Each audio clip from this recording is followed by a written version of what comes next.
Have you ever noticed how people complain about their limitations, yet when offered true freedom, they retreat?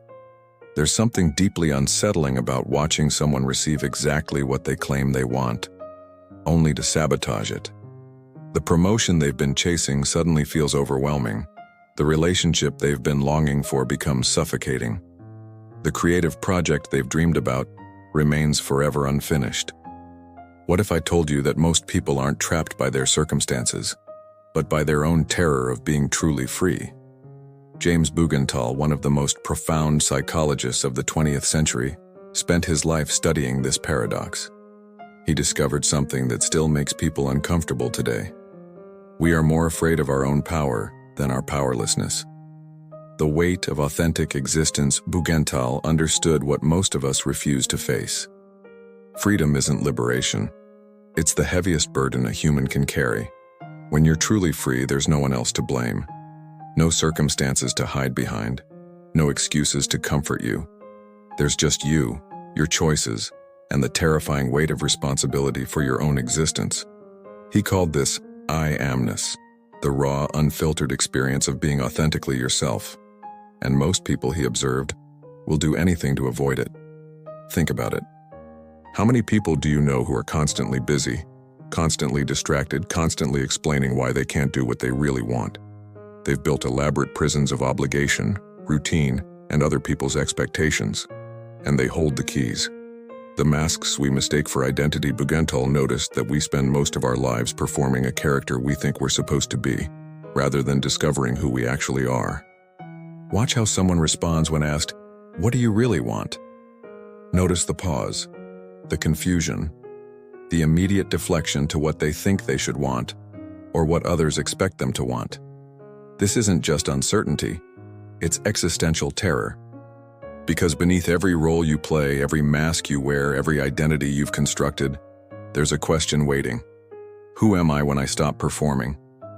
Bugental understood that this question doesn't just make people uncomfortable, it can make them physically ill. The prospect of authentic existence is so overwhelming that we'll choose familiar suffering over unknown freedom. The rebellion against your own life. Here's what Bugental discovered that changes everything. Most people are not living their lives. They're living a reaction to their lives. They choose careers that rebel against their parents' expectations, only to realize they're still being controlled by those expectations. They enter relationships to prove they're lovable, only to become invisible within them. They accumulate achievements to feel worthy, only to discover the emptiness beneath the accomplishment. This is what he called living in opposition, spending so much energy resisting what you don't want that you never discover what you do want.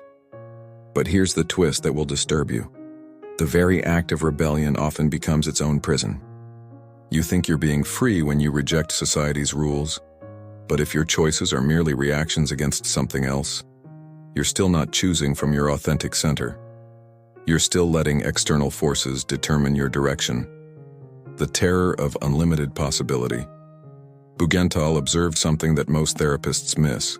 People don't fear failure as much as they fear infinite possibility. Failure is contained, finite. It has boundaries you can understand. But true freedom? True choice? That's an ocean without shores. When you realize you could literally recreate your entire life, change careers, move across the world, end relationships that drain you, start projects that excite you, the possibilities become so vast they paralyze. It's easier to believe you're trapped. It's safer to maintain the illusion that your circumstances control you.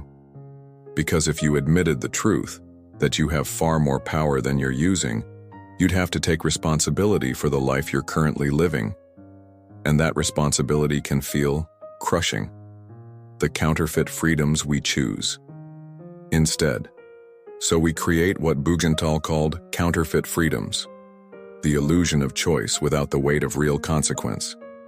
You can choose from 37 flavors of coffee, but can you choose to honor your deepest creative calling? You can swipe through hundreds of potential partners, but can you choose to be vulnerable with one person? You can scroll through infinite content, but can you choose to sit alone with your own thoughts? These surface freedoms actually serve as distractions from the profound choices that would fundamentally change your existence. Watch how people respond to small, safe choices versus life-altering ones. They'll agonize over a restaurant menu but avoid deciding whether their relationship is actually fulfilling. They'll research every detail before buying a phone, but never examine whether their career aligns with their values. The moment of authentic choosing. Bugental described moments of authentic choosing as simultaneously the most terrifying and most alive experiences a person can have. These are the moments when you stop reacting, stop performing, stop hiding behind circumstances, and choose from your deepest truth. When you finally say what you really think, when you pursue what actually matters to you, when you end what's killing your spirit, even if others don't understand. But here's what he noticed. The moment before authentic choice feels like death. Because in a way, it is. You're killing off all the false selves you've been maintaining. You're releasing all the excuses you've been collecting.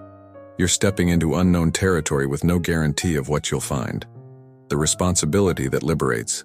What Bugental understood, and what most people spend their lives avoiding, is that true freedom only exists within complete responsibility. Not responsibility as burden, but responsibility as power. The responsibility to author your own existence, to stop waiting for permission, for perfect conditions, for other people to change. To stop pretending you're more limited than you are. When you fully accept that your life is your creation, not just the good parts but all of it, something remarkable happens. The victim story dissolves, the blame evaporates, the excuses become irrelevant. What remains is pure potential. The choice that's always available. Here's Bugental's most powerful insight. Every moment offers you the choice between authentic existence and performed existence. You can choose to speak your truth or say what you think others want to hear. You can choose to follow your genuine interests or pursue what looks impressive. You can choose to honor your boundaries or abandon yourself to keep others comfortable. These aren't grand, life-altering decisions. They're micro-choices you make dozens of times each day. And each choice either moves you toward authenticity or away from it. The question isn't whether you have freedom. The question is whether you have the courage to use it. Living with the weight of possibility, Bugental never promised that authentic freedom would be comfortable. In fact, he warned that it would often be the opposite. When you live authentically, you'll disappoint people. You'll make mistakes. You'll face uncertainty. You'll have to admit when you don't know what you're doing. You'll have to choose without guarantees. But you'll also discover something that people who hide from their freedom never experience. The profound aliveness that comes from being genuinely yourself. Not the performed self, not the people-pleasing self, not the fearful self that stays small to stay safe, but the essential you that existed before you learned to edit yourself for others' comfort. The invitation to authentic existence. So here's the question Bugental would ask you. What would you choose if you stopped pretending you had no choice? What would you create if you stopped waiting for permission? What would you end if you stopped being afraid of disappointing others? What would you begin if you stopped needing guarantees? These aren't philosophical questions, they're invitations to authentic existence. Because somewhere beneath all your excuses, all your fears, all your carefully constructed limitations, there's a person who knows exactly what they want. There's a version of you that's not performing, not reacting, not hiding. There's a you that's been waiting for permission to exist. The freedom to choose your freedom. Bugental's final lesson might surprise you. You're already free. You've always been free. Freedom isn't something you achieve, it's something you acknowledge. The prison is made of thoughts, beliefs, stories you tell yourself about what's possible. The key isn't somewhere out there, waiting to be found. It's in your hand. It's always been in your hand. The question isn't how to become free. The question is, are you ready to admit you already are? Are you ready to stop hiding behind circumstances and start creating with consciousness? Are you ready to exchange the comfortable predictability of limitation for the terrifying potential of unlimited choice? Because that's the choice every day, every moment. Will you live the life you're designing or the life you're accepting? Your freedom isn't coming. It's here. It's been waiting for you to stop being afraid of it. The only question left is, what will you do with it? If this touched something true in you, share it. someone in your world is ready to remember their own freedom. And sometimes the courage to be authentic is contagious.